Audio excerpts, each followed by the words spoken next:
Great. All right. Well, yeah. Well, welcome everybody who's on the call and everybody who might be listening.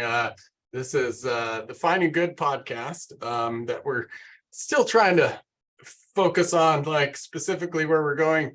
And mostly we know the podcast is focused on, the effects of disconnection and how it is we can create connection. We do that through the process of transformational listening. But on the podcast, we're really looking at exploring how conversations can create connection with the model that we build, but also with broader discussions. And today we were kind of mid-conversation already. And so we might just actually start continuing that conversation about permission. And then we'll jump into the question of the week, maybe, who knows? There's no rules. Right, Bree's the only one in charge here. She hit the record button, and Lord knows I tend to get off the rails. But to bring everybody else up to speed, we were having a really fun conversation before we hit the record button on the podcast today that I think is just really salient to the idea of connection and disconnection, and it was around the idea of permission. Now, just to define that for everyone, permission is a concept we use when asking questions. And what it means is you ask a question that you've been given permission to ask. And this is about creating psychological safety in a conversation. And to break that out a little further, right? If you ask somebody what was the best part of your day, and they say, oh, it was hanging out with my dog, then they've given you permission to ask them more about the dog, to ask them more about hanging out, about that time. What we don't necessarily have permission for, and what often we do in a conversation is, oh, I really enjoyed hanging out with my dog. Oh, well, what about this thing over here? Right. And so, when that happens, you feel this disconnect happening in the conversation. It'll slow down. The person will have to kind of change. I call it changing the channel. And it was something really important to me because as a serial processor, or someone that my mind is going a little faster than my mouth often, is I'll hear the response and I'm a couple leads down, and then I ask a question that's not connected with it. And now the person has to process why are we over here? What, it changes the tone. But while we talk about that a lot in the question, one of the things that often comes up in these conversations that quite frankly is sometimes tricky to talk about, that I'll be quite honest, we don't have fully wrapped around okay, here's how we address it. But it's certainly been something that I have to work on. And this is when I'm asked a question, right? What do I have permission to share? And what I mean by that is so for instance, what was the best part of your day, right? That person has now asked me, or given permission, if we want to say that, there's safety in answering that specific question. But what happens when I start to venture outside of that? Or as Amber said, right, the idea dump, right? You've given me an opening to talk. Now I'm not just going to tell you the best part of my day. I'm going to tell you all the details of the week, right? Right. Or if you're a bit like me, I tend to process out loud, well, this and this and this happened, and I'm searching for the best part, versus taking a moment to actually consider the question and then addressing that question directly. So with that idea, we were having a great discussion. That's where I kind of wanted to open up, what's your experience with that? And what do you and Bree specifically, right? You've had 3 years of asking me questions, and I just vomit all over the screen half the time. And so I'd love your kind of first reaction of thinking about permission from the other side. Right. So there's two things that I'm thinking about specifically. So with you, we have a relationship now where, we've known each other for going on 5 years now. We've been doing this process in particular for 3 years. I can do the reel you in where I literally just like tend to that. I've got a fish, you're the fish on the line and I'm pulling you in. So, Mhm. and that's usually a good indication of like, oh, Brian's gone, off the rails on his response. Let's pull it in. So we have the relation, which we've developed over years. Mhm. So that's one side that I see. This happened to me last night with Corey, where I asked him what was good about your day. And he started listing like 10 things that were good about his day. And, for me, I wanted to have a connecting conversation. This Yeah. was, I wanted to have the deeper, more tell me about your, what was aligning with your values today? Like, how do you know Mhm. you're achieving your meaning in life kind of conversation? And, I can't respond to those 10 things that he gave. So after he listed all these things, I said, what was the best one?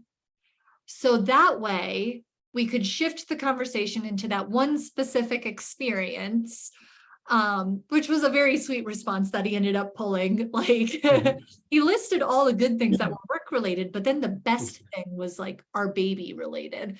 And Yeah. it was really nice to just and it shifted the conversation. So those are my two experiences that I can think of late. So I'm curious again, as the perpetrator of verbal vomit, like and especially, I think this often happens on the kind of extrovert introvert, kind of pendulum, as it were. Like, what is your experience? And you don't necessarily have to use the example of yesterday with your partner, but like when someone, like when we've said, hey, what's the best part, and they start running on and on for, and I've seen this on the call of like one question, the person talks for the entire 10 minutes. Yeah. Like there's no additional questions. Not it's sometimes common, but Right. but so I'm curious, like your experience, like when you're on the other end of that. Yeah. When I'm on the other end of it, being the person that's the Listening. question asker. Yeah. And so there's one thing that I'll do when it's someone that I don't know, is when I hear something that they get particularly excited about, I'll do this where I'm like, and that usually gives them an indication of like, oh, there's something there that she wants to talk about more. So they usually stop talking at that point. When I'm like, because I'm excited. You said something really interesting there and I want to follow up. I've got a question. Yeah. No, I want to actually, like, Jen, is it okay if I bring you into the discussion really quick?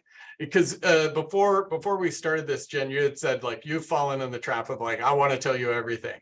And what I'm curious about is that technique that Bree just mentioned, like, right here.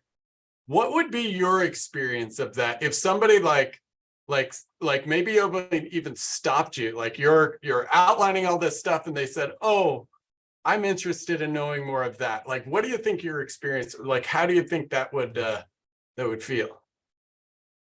I think in this framework where we're talking about listening and receiving, and I think I would take it a lot better. If it wasn't set up ahead of time that might be what was going to happen, I'd probably be a little frustrated. Tell me about the setup. What would the setup need to be and to look like? I think I said earlier, I'll repeat it. I have been actively working on this because my partner told me a couple of months ago, he has said over and over again, you don't listen, you're interrupting, blah, blah, blah, just like white noise. But the other month, he said, I don't feel heard. And that landed on me like a ton of bricks. And because of that, I've started going, okay, what can I do to make sure he feels heard? What can I say it back in my head before I interrupt with the next thing? Like what can I do to make sure he feels heard? And it has been very difficult, but it's also been necessary in terms of like communication and talking through. And, we're actively working on having better communication, because I'll say something like, so did you hear what I just said? I said, okay, I think what you said was this, which sounds really rudimentary and super elementary. And I've needed that in order to slow my extroverted self down to go, okay, wait, what was actually just said? Like, did I hear everything he said? Like, are there questions behind what he said? Like, does that bring something else for me? And it is definitely worthwhile work, and it is also hard. And there's a couple of things I heard in that. Like you actually outlined like one of the tools in that, like in what we call kind of clarity conversations, that that is one of the hardest to teach sometimes. And it's this idea of like challenging your own assumption of what the other person means and doing it in a way that's actually almost redundant, right? So like this practice I have now, especially at home, but I try to do it with the team, and it is like not taking for granted the word. So if somebody says that was good, my next question needs to be what? What do you mean by good? What do you mean by good? Yeah. Yeah. What made it good? Why did you say good? And I think that's like just right in line with what you're saying. Like I'm checking back in to see that if we're on the same page here, right? And it's harder.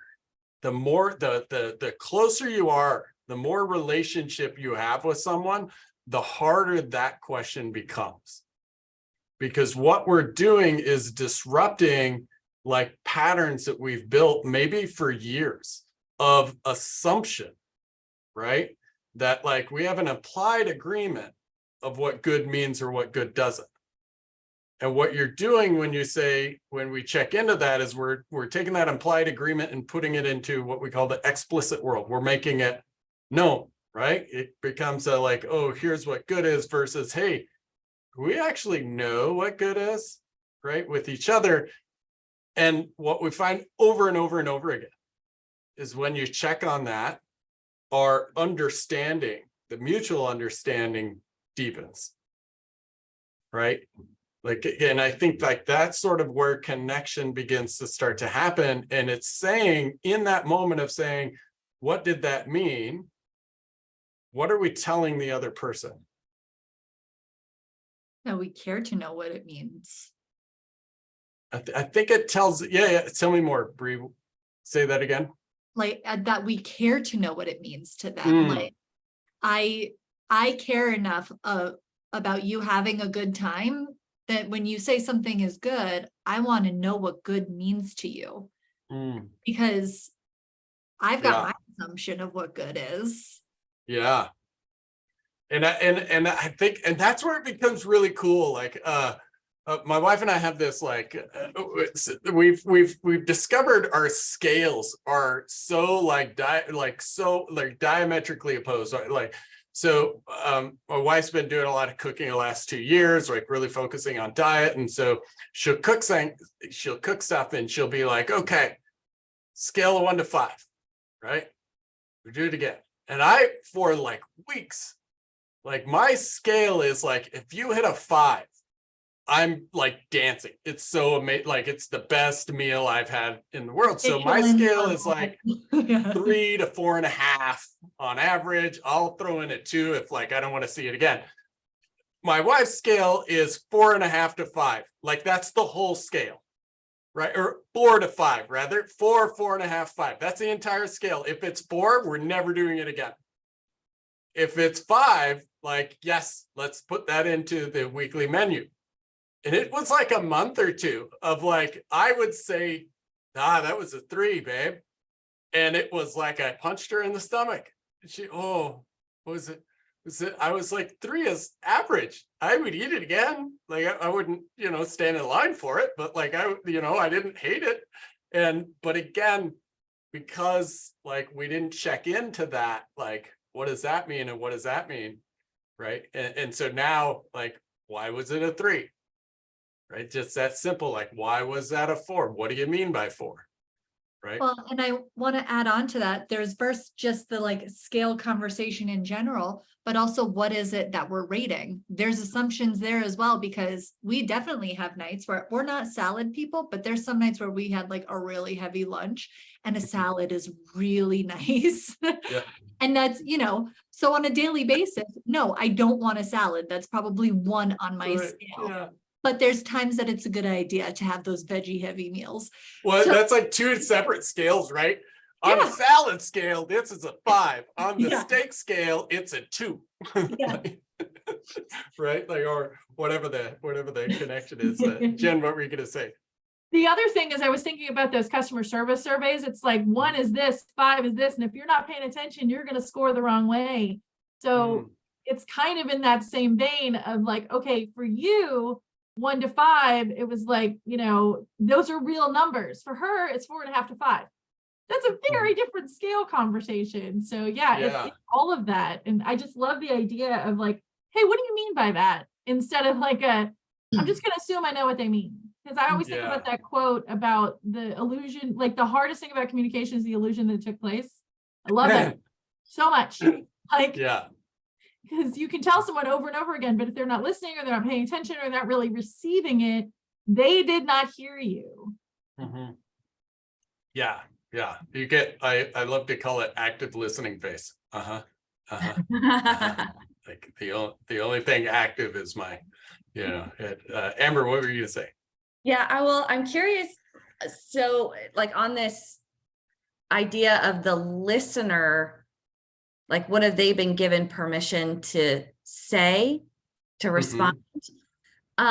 Because I even think about when you first started and how you talked about people were like they were so emotional, and we were obviously in the middle of COVID, and there was like a lot of, and the times where people have, and me, just word vomited. And because when someone asks me a question where I have not had the opportunity to talk about that thing, and it's a deeply important thing to me, I then want to say all the things like Corey, like I want to give the list of 10, I want to say everything because I've been, what I perceive is permission to totally open up. And socially, like we know, I think there's some inherent social cues where it's like, I probably am not going to tell a stranger about certain things, but I have been surprised, especially when my kids were little, or if I'm like in a highly emotional state and like a stranger's like, are you okay? And I'll be like,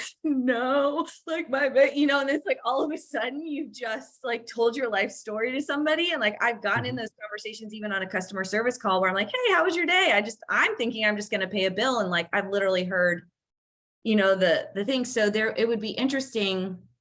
I'm curious to know if you've found patterns of that, where it's really, the opening is like, I need connection in a deep way in this moment. And this person is offering me something. And so I'm going to just like grab at that string and unravel the whole thing. And the question though, to think about, Amber and Jen and for myself is, and the thing that actually really got me interested in this was that like, when that's happening, right? If you think about the times that like you've done the idea dump, that somebody gave you 15 minutes to just run your mouth.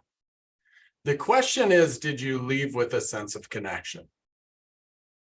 Or did we leave with the idea of connection? And what I mean by that is like, there's certainly different levels of that feeling of connection. And one of the places like we talk about this all the time is that like, when someone's a constant complainer, there's a feedback loop that's happening that has to do with connection. If I come in a room and I'm like, hey, did you hear what happened? In that initial moment, when your head flips around and you're paying attention to me, right? You're interested in me. I'm getting, and that interest is like a level of connection. But then I start to tell you all the bad things that are happening, and what happens to the interest? It starts to, right? It starts to go down. So what do I have to do now? I have to find something worse to tell you about. And so now I spin this into, and you can, once you like, sorry, I just gave you the red pill here, because now you'll see it in conversations all the time, that like, it's what people are looking for, that initial one. And because they got it in the initial, they continue to go. And what happens with folks like us that are the extroverts is like, what was a good thing? And then I'll be sort of in this explaining thing. I'm looking for the feedback. Well, this cool thing happened and you're excited. So now I'm going to show you, now I'm going to find another one. Right. And it can go in either way, or like this horrible thing happened and this one and this one. And can you believe it was all of this? And what's happening is I'm getting that initial interest, but I'm not necessarily getting the connection. Like I leave feeling like somebody paid attention to me, but I didn't leave with a stronger sense of connection with that person. I feel better about what they did for me, but I can't, it's hard to answer the question, did they feel better about this interaction? Did I leave with a deeper understanding of them? Do I know more about the other person, right? Like, was this a one-sided dance, or were both of us participating? And it's nice to get that one-sided every once in a while, but like, it can become really easy, right? To be the only person dancing. You know what I mean? Like somebody asked you, but you know, like they always think about that dance analogy. Like somebody asked you a question, they asked you out on the dance floor, and you got so excited you forgot to bring them along. You know, we're out there doing our break dance and people are looking at us, but that dance isn't happening with the other person, right? Because now I just ran that metaphor pretty far. Sorry. Greg, go ahead. What do you got? Hi, thanks. There's a number of things that were going through my mind about these patterns. And I think maybe like yourself, a verbal processor. So I'm thinking, let me process something here.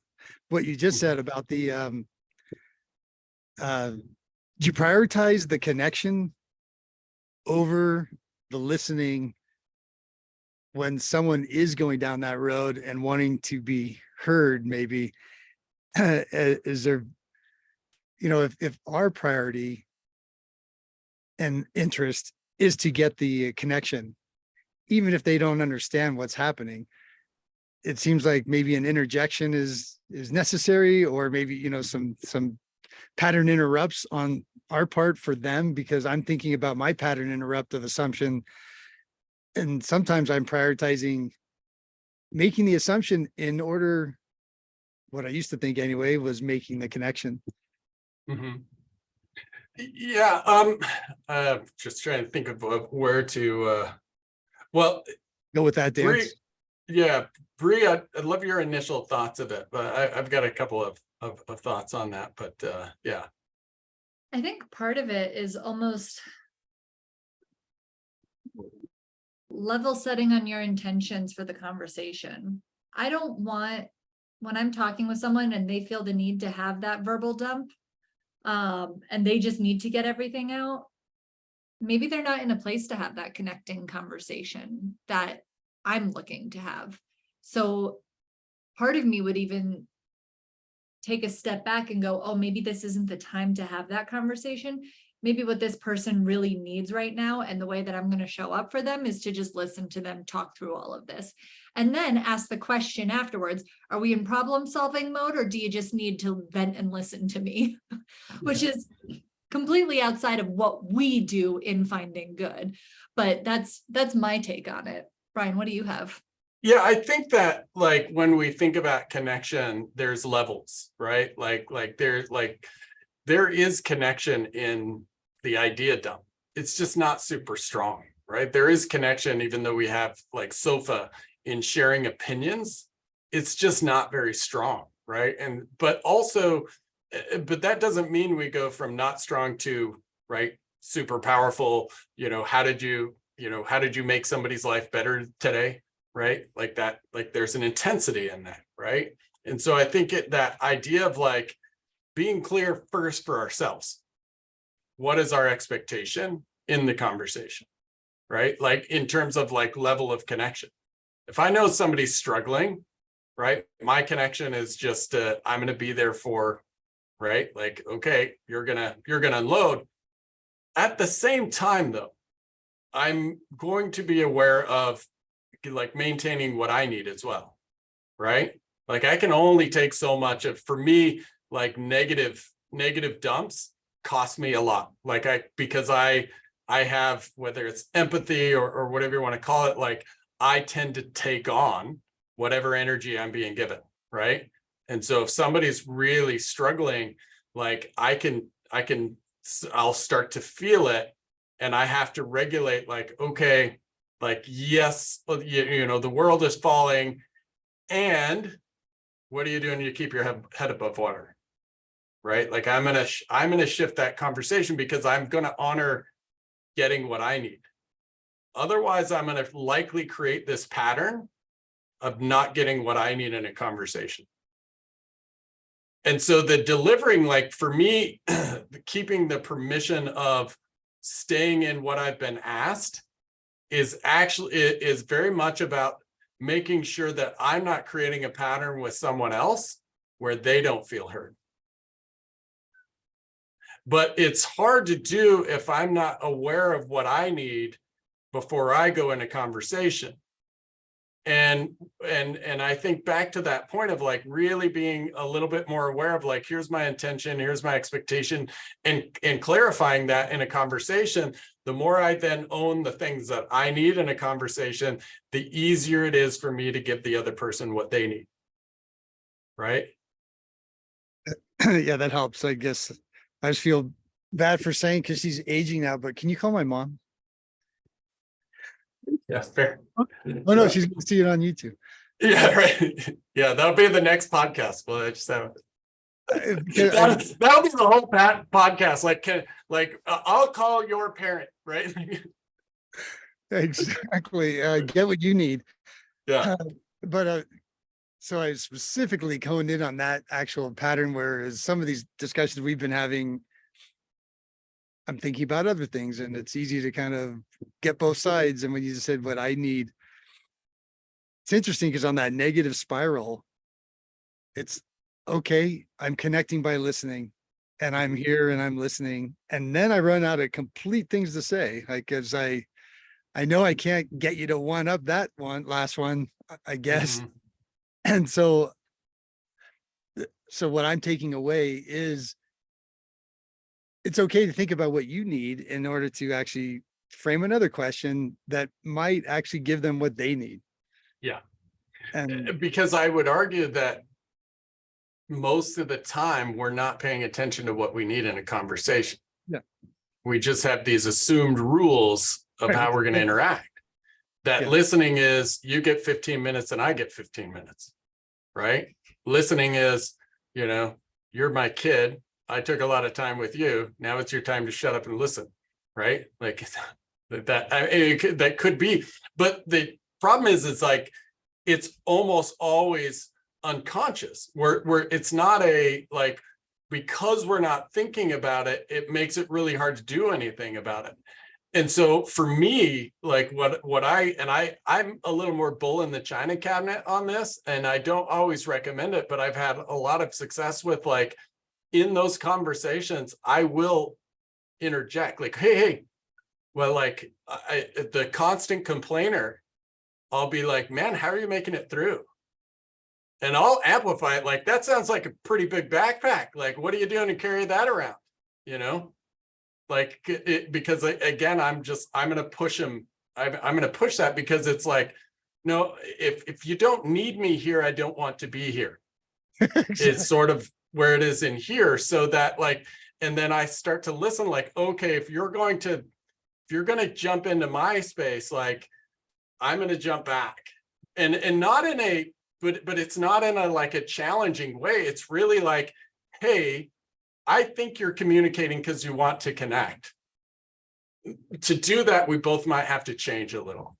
Like, that's essentially, right? Like what I say, and doing that is tricky, right? But and sometimes it's I've had it straight up of and I think about, like, 20 years ago when my wife and I first started dating, she has hung up the phone, and this is 20 years ago. She would be like, but like I would talk so much, she would hang up the phone. And I would call, and I was like, hey, did you drop the call? She was like, no, I didn't think you needed me here. You know, that's a little more abrasive back in the day. Like we have much better tools today. But I remember those calls and thinking like, what are you talking about? Like you asked me a question. So, right. Like I sort of like, now I've got the floor. And even today, now it's much more like, hey, want to hear about my day? Like, oh, we're 10 minutes into this, aren't we? You know, when I'm traveling and on the road, that's like, and so I have to really like pull in and think about, okay, what am I sharing? And like, and again, like why, you know, like what do I need from her in sharing this? And then that helps me understand what does she need from me when she's sharing. And as we've, I think kind of outlined, like now we have a whole spectrum. I just need to dump on you today, right? Okay, well, here's my limit in that. Here we go, right? Versus I'd like to have a bit of a deeper connection. I'd like to like explore and clarify something that may lead to connection, right? Like, or I need your help in clarifying this story, right? And I think so much of that is what's happening in the calls. Greg, what were you gonna? No, it was helpful. I was sarcastically going to say, she just needs you to listen. Yeah. And I think though, I think there is some of that.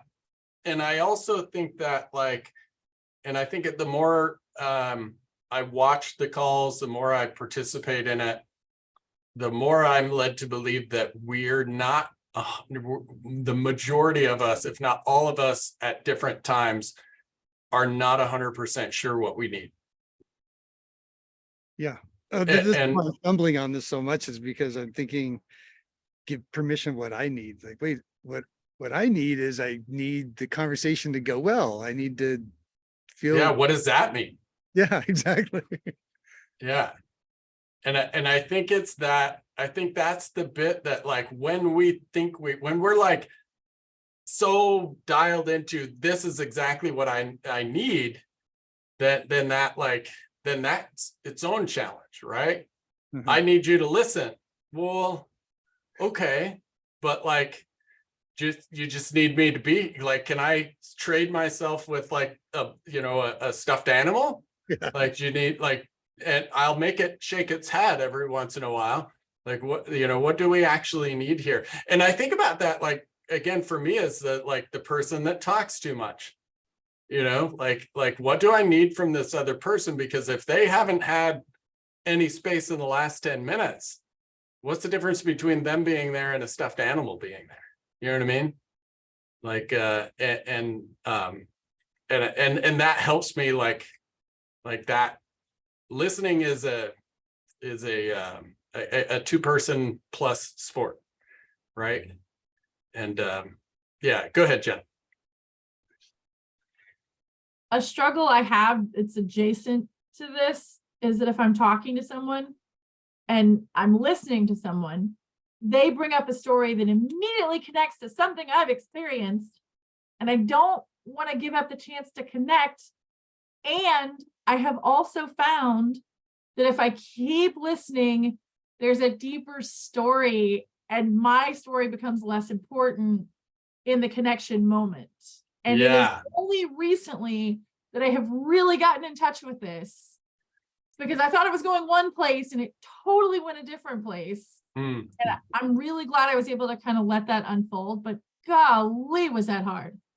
And this is a really good one of like, when you ask yourself, like, this is, if anybody that's on, ADD or ADHD at all, like that's a very common trait of ADHD is like story swapping, right? The key, I think, or like the reframe is again, if I'm thinking about like really clarifying what I'm getting out of conversation, then the question becomes, why do I want to share this story? Right? When you hear a story and you automatically want to share one back, Jen, why do you think you want to? Like, what are you getting from the other person, or what are you looking for from the other person when you share that story? What do you think's behind that drive? Connection. I want them to feel heard, and I want them to feel I've been there too. But it Yeah, doesn't always have to be my story that gets us there. sure. So that, and that's where it, like, instead of, but it doesn't have to be, it's what we identify is like, okay. And what I heard in your response is, I don't want this person to feel alone. I want them to know, like, there's an overlap in story going on here. Right. And when they feel, and we both feel that overlap in story, we feel heard. Right. And so now the question is, can I create that same experience in asking more questions? Can I get the same thing that I would of sharing this story through inquiry, through asking questions? And you're shaking your head, yes. How can you do that?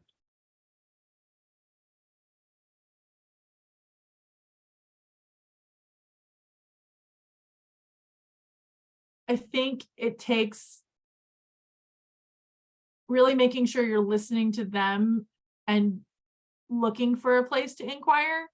And maybe it doesn't occur. But what is informing your inquiry at this point? If you have a story that's similar in your head, how can that inform the questions you're asking?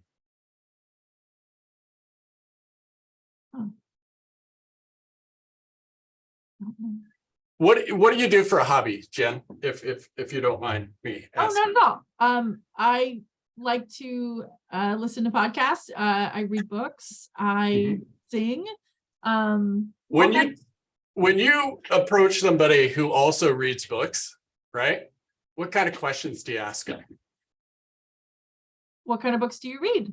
And well, I read nonfiction books. Do you What have kind a of favorite? question? Yeah. What's then that? I'd ask if you had a favorite. Right? Why do you think I would have a favorite? If you specifically said the genre of nonfiction, I'm guessing you've read a lot of books in nonfiction.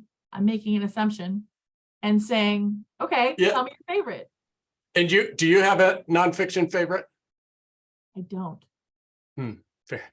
So what I'm trying to show here is that, like, when I have a similar story, because I have a similar story, I have better questions. In the question I'm asking you, I'm showing you that our story is similar. Because I'm asking you the questions I wished that would help me find clarity. Like, I'm literally now using your story to get clarity in my own. And that's where asking additional questions can actually be more powerful than sharing the story at reaching the same objective. Does that make sense? Yeah. Like if somebody read the same book, you've got, you know what I mean? Like, they're going to figure out really quickly that you've read that book as well, because you're asking questions, but you're asking questions to deepen your understanding of that same book. Right?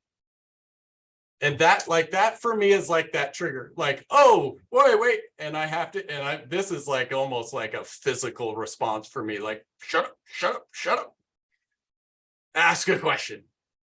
But like, when I get over that, like when I'm like, oh, wait, how did you do this? How did you handle this? What did you do? And they're like, and now we're both getting benefit of that. Right? Yeah. Bree, sorry, I jumped in. You were going to jump in there. No, I was going to say that I think complimenting what you're saying as well, Brian, I think there's almost a different layer of response when we have had the shared experience, where we can deepen that connection through.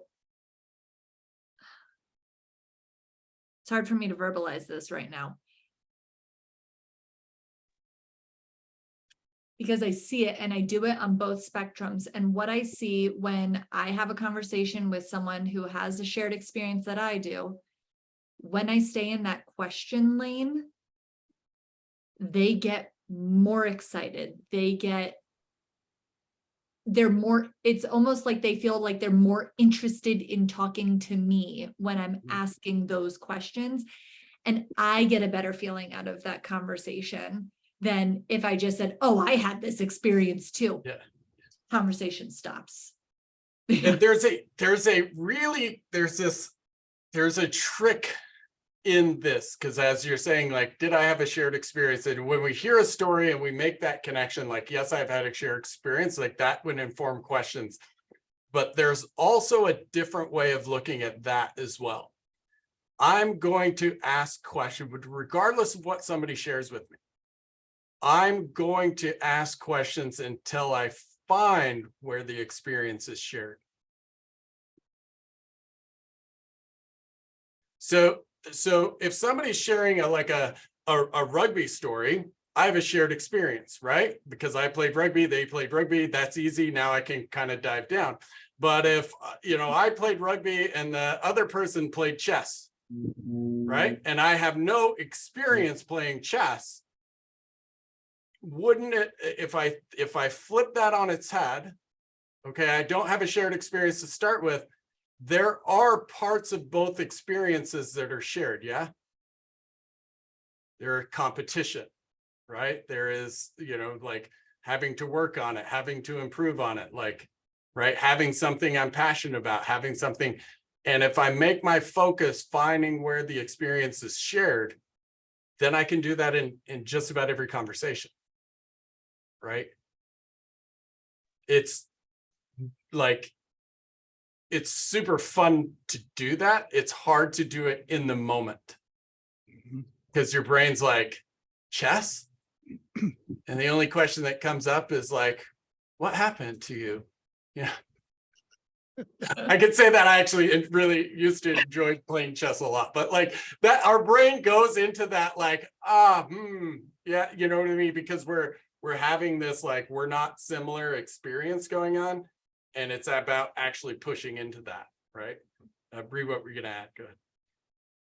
I can't remember. Greg took himself off mute and I want to make sure that Go ahead, Greg. Yeah. I've been going back and forth because there's background noise, but it's not absorbing, not to say I'm not absorbing what you're saying, because I really want to work on this piece of it, because the habit or the pattern that seems to have been built on is exactly that, is if you find shared experience or commonality, you're building connection. And so I've often teed that up or found ways to equate it to shared in some way and identify it and thinking that I was connecting, because commonality assumes connection, and that's the piece that's so difficult necessarily to kind of take this in and say, okay, where am I really going to go with this, and not volunteer the back and forth of commonality, and knowing that I'm accelerating the connection through that. So I really, I took a lot of notes what you were just saying there, because I think for me, this is the biggest key in conversation. Small talk, more heartfelt talk, everything. Just like, it's the sooner I can make someone feel more like something's in common, the more I'm inclined to think that we're going to accelerate connectivity. And so there's a lot of meat in what you said that I just want to actually help myself reprogram. Yeah. And I think it's like again, when we think about like connection as not an either or, like depth, right? Like there's different, if you want to say, levels of connection, then it's also about like, I don't want to make the commonality limit the connection. See, because if I enjoy watching football to some degree, And if I say I like football, and another person says I like football, like what I like about it is I like to, you know, see the strategy in it. I like to see how they're, but somebody else might say I like football, and what they like doing is sitting on the couch and drinking beer with an excuse to do nothing for about 3.5 hours, right? And neither are like, there's not an issue with either of those. I'm not putting like a necessarily like a value on that, but like, if I don't explore that, then I haven't clarified the connection, right? And that like stopping at something I have in common can make a like, and believing, oh, we're connected because we both have the same political affiliation, we both like the same things, we both do the same things, then that, like, I call that kind of fragile connection. And clarifying that connection then actually strengthens it, right? Because even the person on the couch that just likes to drink beer for 3.5 hours has chosen to do it watching the, you know, the other stuff. And we can get into, you know, that part of like, you know, when they say, actually, I put down the beer when the announcer starts talking about this, and now we have, you know, now we're sharing that, like the parts in that experience, and that, like, that's a process of building connection. And again, I think that like when we look for stuff in common, we just want to check the box of connection, and it becomes like, oh, okay, now what do we talk about? Well, we don't, we just, you know, sit here and shut up and watch the game, right? Yeah, thanks for going a little deeper on that one. That even helps the fragile piece of it. Cause then you bounce to Yeah. the thing that might be just as fragile, and oh, that too. And then it's gonna run out. And that's the, you know, that's the piece of like, you know, when we look at connection as, you know, like the things that are common to people, we connect on challenge, we connect on, you know, emotional experiences, we connect on some of these core things that we all have. The stronger that connection, the more we can handle when things aren't in common, or when those commonalities shift and break. Yeah. And I think every one of us has experienced that. Like, I used to be this person, or I used to do this thing, and now I do this thing. And all of a sudden, because we don't have this thing in common, then the relationship is now what do we do? Right. And that's really common for someone becoming sober, right? They find out like a lot of their connections were actually this one thing we had in common, right? And then changing that, right, can sometimes mean now you're by yourself for a bit, you know. Brian, what were those things that you listed a few as far as common connections, as far as challenge and what? Yeah, I tend to lean into our fires model with that. Like, I kind of think that like the basis for those things that are like, that are sort of native to all humans, like emotions, right? You know, what makes you happy, what makes you sad. Not that we're connect on the things, but we all have happy and sad and angry and confident, all of that. We have those experiences, maybe not the same, right? But like getting over challenges, right? Like having things that we're passionate about and we care about, right?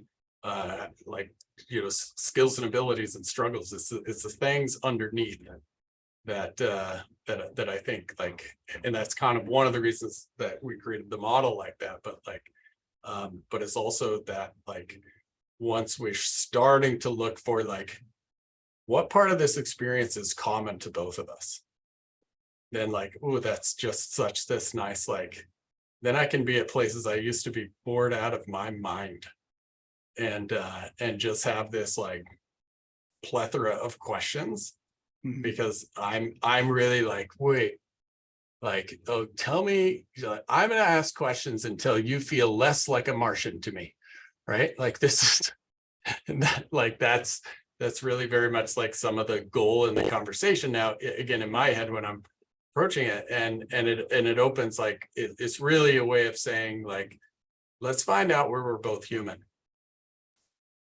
right? As opposed to getting stuck in, where are we these labels, right? Where are we these things that we do, right? and for me, it's somebody that, because I've talked so much, like, struggle in conversation, and I think the other part of that is like, I've been in I used to go to, social situations thinking, oh no, I better have a bunch of stuff to talk about because people are expecting me to do that.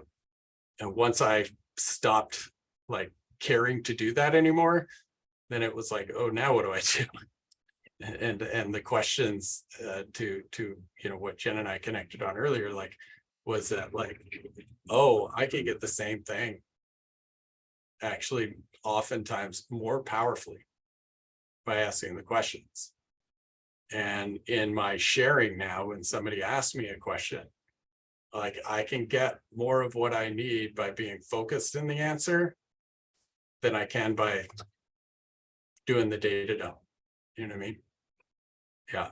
Like I like, my driver says do the data dump, like that initial response does the data dump. But if I pause and really, have that interchange with this other person, then I find that that better level of connection is what I needed in the first place. That truly being heard for one thing is a lot more powerful than kind of being heard for 10. Yeah. The challenge is slowing down. It takes work. Slow down and say like, okay, like this person is here, right? They've engaged and I need to do the same work. And if I slow down and engage, I can actually maybe get more than I can if I just run off of this initial, this initial sort of gut response. Yeah. What a great conversation today, hey? That was powerful stuff. Yeah. Because I tried it this last weekend and I found I was still bored, and I realized I'm just not doing the right questions for what I need. But this, I'm thinking of, Yeah, it's one of in the certification program that's I like we're seeing kind of consistently is that like initially I tee it up for people like it's about being more selfish in the conversation. And that is like conceptually that's easy. In practice, not so much, right? Like that, and understanding, well, what does that mean? Because it's like, well, what do you mean? What do I need out of the conversation? And I was like, well, it's sort of the same as like if you're, flipping through Netflix, you want to see a story because it's entertaining or it's going to be exciting. It's comedy. Like, what is the story you're looking for from this other person? And what is the story you're providing? Which is, I think, apropos to the conversation today, because some of us are sharing movies that nobody wants to see. So, they don't have, it's just this like spun out like story, like who's the producer on this thing? Like they need to tighten this up, kick out a couple actors, right? But that idea of like, okay, what do I need in the conversation takes some practice, because I again, as I see over and over, it's not how we're conditioned to approach listening, yeah. But I think when we can make the moves to start doing that, what we get out of the conversation in terms of like, quality and impact and most importantly connection is far greater for far less effort. Yeah. Cool. Anything else before we kick off the recording, Bree? I feel like it was a great conversation. I like where that went. Yeah, we didn't even go into the outline of the week, but I had fun. So it's most, yeah. All righty. Well, let's see. You go ahead and I'll do that.